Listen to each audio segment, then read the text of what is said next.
ఇది నా ఢిల్లీలో మొదటి పత్రికా సమావేశం. ఈ మొదటి పత్రికా సమావేశంలో నా జరిగే ముందే ఇంతకుముందు చెప్పారు కాంగ్రెస్ వాళ్ళు కూడా మాట్లాడడం జరిగిందని. కాంగ్రెస్ పార్టీ నాయకులు ఈరోజు దేశ ప్రజలను, తెలంగాణ ప్రజలను తప్పుదారి పట్టిస్తూ ఉన్నారనే విషయాన్ని భారతీయ జనతా పార్టీ స్పష్టంగా మేము దేశ ప్రజలకు, తెలంగాణ ప్రజలకు చెప్తా ఉన్నాం. ఒకవైపు పార్లమెంట్లో జరుగుతున్నటువంటి అనేక విషయాలపైన ఈరోజు మాట్లాడటానికి అక్కడ ఉన్నటువంటి ప్రతిపక్ష నాయకుడే గాయమైపోతాడు చెప్పకుండా ఎప్పుడో ఒకసారి ఈరోజు అటువంటి వాళ్ళు ఈరోజు భారతీయ జనతా పార్టీ నాయకుల మీద మాట్లాడటం అనేది చాలా హాస్యప్రదంగా ఉంది. నేను ఆ ఇష్యూస్ జోలికి పోదలుచుకునేది, ఎందుకంటే అవి జాతీయ ఇష్యూలు, పార్లమెంట్లో ఇంకా మాట్లాడాల్సిన చాలామంది ఉన్నారు కాబట్టి. కానీ వాళ్ళు చేసినటువంటి ఆరోపణలకు నేను చెప్తా ఉన్నాను. నేను ఈరోజు ముఖ్యమంత్రి గారు దాదాపు ఈ 18-19 నెలగా వారు ముఖ్యమంత్రి అయినప్పటి నుంచి ఢిల్లీకి 46 సార్లు, ఇప్పుడు నేను సుభాష్ గారు ఇద్దరు లెక్క తీసిన 46 సార్లు వచ్చారు. ఏసారి కూడా రాహుల్ గాంధీ గారు వారికి అపాయింట్మెంట్ ఇవ్వలేదు, కానీ మా ప్రధానమంత్రి, మా మంత్రులు వారికి అపాయింట్మెంట్ ఇచ్చారు. అది గుర్తుపెట్టుకోవాలి. రాహుల్ గాంధీ గారు వారి పార్టీ నేతలు ముఖ్యమంత్రి గారికి అపాయింట్మెంట్ ఇవ్వలేదు, కానీ మా పార్టీ నాయకులు, ముఖ్యమంత్రి, ప్రధానమంత్రి గారు, మా పార్టీ కేంద్ర మంత్రులు వారికి సమయం ఇచ్చారు. రాహుల్ గాంధీ గారు తెలంగాణ ముఖ్యమంత్రికి సమయం ఇవ్వకపోవటం అనేది తెలంగాణ ప్రజల్ని అవమానపరిచినట్టు. అది పార్టీ నాయకుడి కింద చూడొద్దు కదా. ముఖ్యమంత్రి కాబట్టి మా మంత్రులు టైం ఇస్తున్నారు, వారు ముఖ్యమంత్రి కాబట్టి మా ప్రధానమంత్రి టైం ఇస్తున్నారు, కానీ మీ పార్టీ ముఖ్యమంత్రికి మీ నేతనే టైం ఇవ్వట్లేదు. దాని విషయంలో కాంగ్రెస్ పార్టీ దగ్గర స్పష్టత ఏముందని చెప్పి ఒకసారి కాంగ్రెస్ పార్టీని అడుగుతా ఉన్నాను. మరి రెండో వైపు పదే చెప్తా ఉన్నారు, 42% రిజర్వేషన్లు పెట్టి ఈరోజు కేంద్రం మీద తోసి ఈరోజు తెలంగాణ బీసీలకు మీరు ఇచ్చినట్టు హామీ, తెలంగాణ బీసీ సమాజానికి ఇచ్చినట్టు హామీ మీరు ఏ విధంగా నెరవేరుస్తారని చెప్పేసి అడుగుతా ఉన్నాను. ఈరోజు 42% రిజర్వేషన్ ఓబీసీలకు లోకల్ బాడీ ఎలక్షన్స్లో మీ ఇస్తారని చెప్పేసి బిల్లు తీసుకోవడం జరిగింది. ఆ బిల్లు భారతీయ జనతా పార్టీ మీకు పూర్తిగా మద్దతు చేసింది. ఈరోజు ఆర్డినెన్స్ రాకముందు ఈ బిల్లులో మేము 10% ముస్లింలకు ఇస్తాం, మేము 10% మైనార్టీలకు ఇస్తాం అనేటటువంటి మాటలు మాట్లాడుతూ ఉన్నారు. దీన్ని భారతీయ జనతా పార్టీ తీవ్రంగా మతపరమైనటువంటి రిజర్వేషన్ని మేము వ్యతిరేకిస్తున్నాం. రెండోది, వారు ఏమంటున్నారంటే 9th షెడ్యూల్లో పంపించాలి, కేంద్ర ప్రభుత్వం బాధ్యత, మీరు 9th షెడ్యూల్లో పంపిస్తే ఇది అమలు పరుస్తుందని చెప్పేసి. నేను రాష్ట్ర ప్రభుత్వాన్ని అడుగుతా ఉన్నాను, మీరు క్యాబినెట్లో దీని మీద చర్చ చేసినప్పుడు మీకు న్యాయ సలహాలు తీసుకున్నారా లేదా? మీ న్యాయపరమైనటువంటిగా మీ న్యాయ కోవిందులు మీతోనే మాట్లాడారా లేదా? దానిపైన మీకు సలహాలు ఇచ్చారా లేదా? 42% రిజర్వేషన్లు ఇవ్వాలంటే సుప్రీంకోర్టు ఇచ్చినటువంటి 50% క్యాప్ మించుతుంది. దానికి పంచాయతీరాజ్లో 285 సెక్షన్ ఏదైతుందో అది అడ్డున్న సంగతి మీ అందరికీ తెలుసు. అడ్డున్నప్పుడు తెలిసి కూడా మీరు దాని బిల్లు తీసుకోవడం జరిగింది.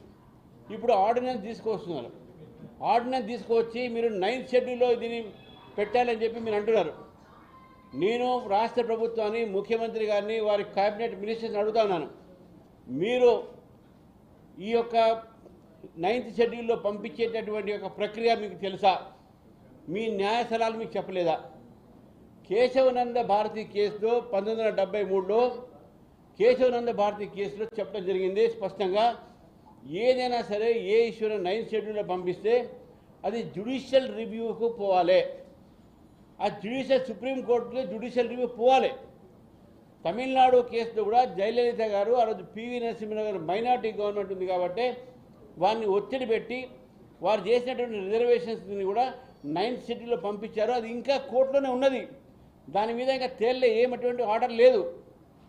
దాని తర్వాత మళ్ళీ 2006లో ఐఆర్ కోహ్లీ కేసు సుప్రీంకోర్టులో, IR Kohli versus state of Tamil Nadu, ఈ కేసులో సుప్రీంకోర్టు మళ్ళీ స్పష్టంగా చెప్పింది, ఫుల్ కోర్టు బెంచ్ కూడా చెప్పింది ఏమనంటే కేశవానంద భారతి కేసులో 9th షెడ్యూల్లో పంపించడానికి ఏ ఆబ్జెక్షన్స్ అయితే ఉన్నాయో మళ్ళీ జ్యుడిషియల్ రివ్యూ సుప్రీంకోర్టు పంపారో దాన్ని రీఇటరేట్ చేసింది. రీఇటరేట్ చేసినటువంటి మాట మీ క్యాబినెట్ తెలియదా? మీ న్యాయ సలహాదారులకు తెలియదా? మీకు సలహాలు ఇచ్చేటటువంటి ఒక లీగల్ డిపార్ట్మెంట్కి తెలియదా? లా మినిస్ట్రీ మీరేనా, ముఖ్యమంత్రి గారేనా? మీరు లా సలహాలు తీసుకోలేదా? కాబట్టి ఈ యొక్క 9th షెడ్యూల్లో పంపించాల్సినటువంటి ఏదైతే లీగల్ ఎంబార్గో ఉందో మీకు తెలిసినప్పుడు కూడా ఈరోజు తెలంగాణ ఓబీసీ సమాజానికి మీరు ఈరోజు తప్పుదారి పట్టించారు. ఈ తప్పుదారి పట్టించినందుకు నేను డిమాండ్ చేస్తా ఉన్నాను భారతీయ జనతా పార్టీ తరఫు నుంచి కాంగ్రెస్ ముఖ్యమంత్రి ఈరోజు తెలంగాణకు వారు క్షమాపణ కోరాలి. వారు తప్పుదారి పట్టించినందుకు, వారిని దగా చేసినందుకు, వారిని మోసం చేసినందుకు 42% మీరు రిజర్వేషన్లు ఇస్తా అని చెప్పి ఇవ్వకుండా మీరు చేసేటటువంటి పనిని కేంద్రం మీద తోసి అక్కడ ఉన్నటువంటి ఒక న్యాయపరమైన చిక్కులు తెలిసినప్పటికీ కూడా సుప్రీంకోర్టు జడ్జిమెంట్ ఉన్నప్పటికీ కూడా మీ పంచాయతీరాజ్ సెక్షన్స్ 285 ఉన్నప్పటికీ కూడా ఎందుకు దీని మీద మాట్లాడకుండా మీరు ఈరోజు దీని విషయాన్ని ముందుకు తీసుకొచ్చి తెలంగాణ ఓబీసీలకు వాళ్ళతో చెలగాట మాడుతున్నారు. మీ ఓటు బ్యాంక్ పాలిటిక్స్ కోసమో మీకు తెలుసు ఇది జరగదు, ఇది జరగలేదని చెప్పేసి తెలిసినప్పుడు కూడా మీరు చేస్తున్నారంటే ఈరోజు మీరు ఈ తెలంగాణ బీసీ సమాజాన్ని మోసం చేస్తూ ఉన్నారు. కానీ భారతీయ జనతా పార్టీ చెప్తా ఉంది మీరు బిల్లు తెచ్చినప్పుడు మేము సంపూర్ణంగా మద్దతు పలికాం, మీరు ఆర్డినెన్స్ పెట్టినప్పుడు మేము కూడా హర్షించాము, దాన్ని స్వాగతించాము. ఇప్పుడు మీ బాధ్యత మీరు స్వీకరించండి. భారతీయ జనతా పార్టీ మీద కానీ కేంద్ర ప్రభుత్వం మీద కానీ మీరు నిందలేస్తే అది భారతీయ జనతా పార్టీ ఊరుకోదు, తెలంగాణ బీసీ సమాజం ఊరుకోదు, తెలంగాణ ప్రజలు ఊరుకోరని చెప్పేసి కూడా మీ ద్వారా ఈరోజు ప్రభుత్వాన్ని హెచ్చరిస్తా ఉన్నాను. మీరు న్యాయపరమైనటువంటి విషయాలు కూడా ఇన్ని మాటలు చేసి చెప్పినటువంటి మీకు న్యాయపరమైన సలహాకారులు లేరా? మీకు ఈ ఐఆర్ కోహ్లీ కేసు కానీ, కృష్ణమూర్తి కేసు కానీ, కేశవనంది భారతి కేసు కానీ మీ లీగల్ డిపార్ట్మెంట్కి తెలియదా?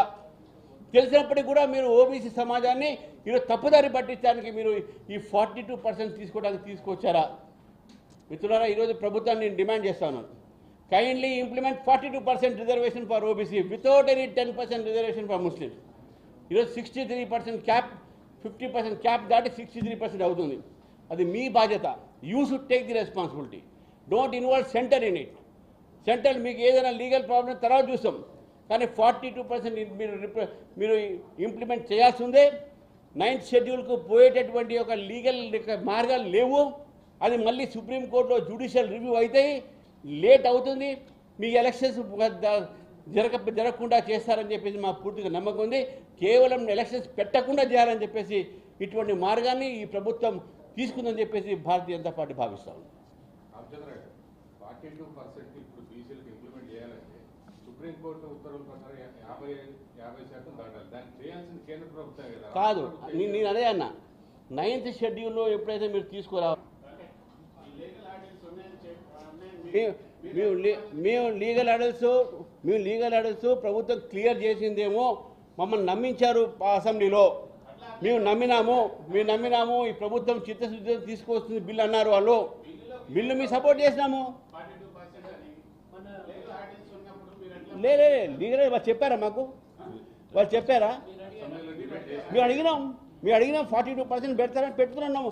ఎక్కడ ఆపరని చెప్పాము. 9th షెడ్యూల్ ఎప్పుడు అంటున్నారు? ఈ రోజు అంటున్నారు 9th షెడ్యూల్. ఇంతకుముందు ఎందుకల్లే అసెంబ్లీలో ఎందుకు ఈ మాట అనలే? లేదు, నేనేమంటున్నాను, ఈ ప్రభుత్వాన్ని ప్రశ్నిస్తున్నాను. అసెంబ్లీలో ఆ రోజు ఈ బిల్లుని మేము 9th షెడ్యూల్ పంపిస్తూ ఆ రోజు ఎందుకు అనలేదు? ఇప్పుడు ఎందుకు అంటున్నారు? మేము సపోర్ట్ చేసినామండి. Because we are for BCs. we did not question. We thought that this government is having a solution. Yes, sir, there are many cases where in Madhya Pradesh, village as a unit, taluka as a unit తీసుకొని more than 50% reservations కూడా వాళ్ళు ఇచ్చారు. Madhya Pradesh case study మీరు చేయండి. మీరు you are trying to buy time, you are trying to fool the people. Madhya Pradesh case study చేయండి. మీరు మధ్యప్రదేశ్లో మీరు each village as a unit తీసుకొని అక్కడ ఉన్నటువంటి ఒక పాపులేషన్ బట్టి వాళ్ళకి రిజర్వేషన్స్ ఇచ్చారు. There are methods you can do it.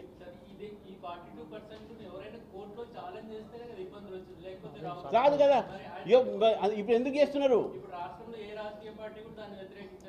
కాబట్టి వాళ్ళు ఇంప్లిమెంట్ చేయమని అడుగుతున్నాం మేము. ఎక్కడన్నారు? ఆర్డినెన్సే తీసుకురాలేదు ఇంకా.